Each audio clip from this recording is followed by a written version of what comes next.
sometimes reasonable minds are not so reasonable. I'm here working late. I'm working on a couple of cases simultaneously. And one case in particular where I just thought that the officer, I don't know, kind of came across as shady. And I said something to the prosecutor and I said, look, this doesn't exist. I think that they made a mistake. There's a problem with the case. And they said, well, I spoke to the cop and they said it's right. And I don't really go with that. So I said, well, I want to get videos. I want body camera, that kind of thing. State refuses for some reason. I have no idea. So I go and acquire it. Now I watch the videos and exactly what I was thinking, folks, exactly what I was thinking, that the arrest shouldn't have happened, right? Because the officer made some mistakes because there weren't certain elements present. And I share it with the prosecutor. And I think it's so obvious, it's crazy. I mean, I wish I didn't have confidentiality, but I have confidentiality, or my goodness, I would play it and call out, but there's professional ethics. I don't know how anyone could differ. I don't know how, when I show you evidence clearly demonstrating that there's a problem with the case and that you can't go forward in good faith, how you go forward in good faith.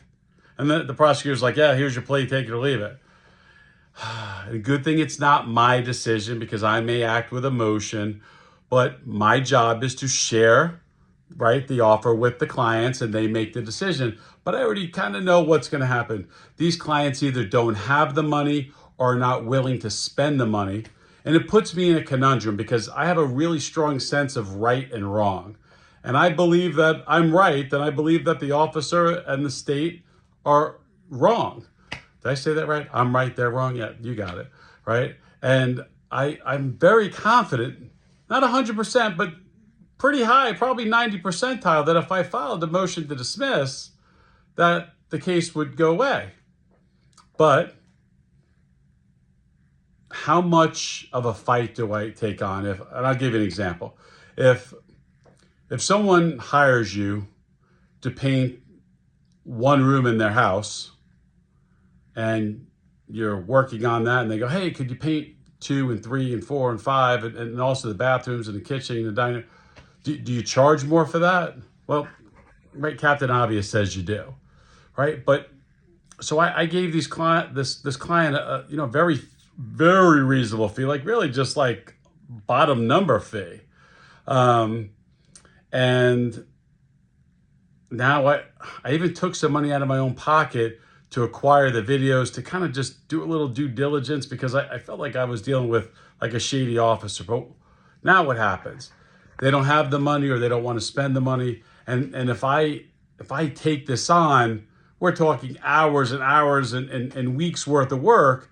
Granted, it's a high percentage shot, but it's a conundrum of like, dun, dun, dun, dun, like, do I pull, do I toss my cape aside and go rush in and fight the battle? Or do I deserve to get paid, but they're not willing to pay? Like, it's just this conundrum, because I want to do right by people. I want to go in there and smash is what I want to do. I want to go in there and make sure that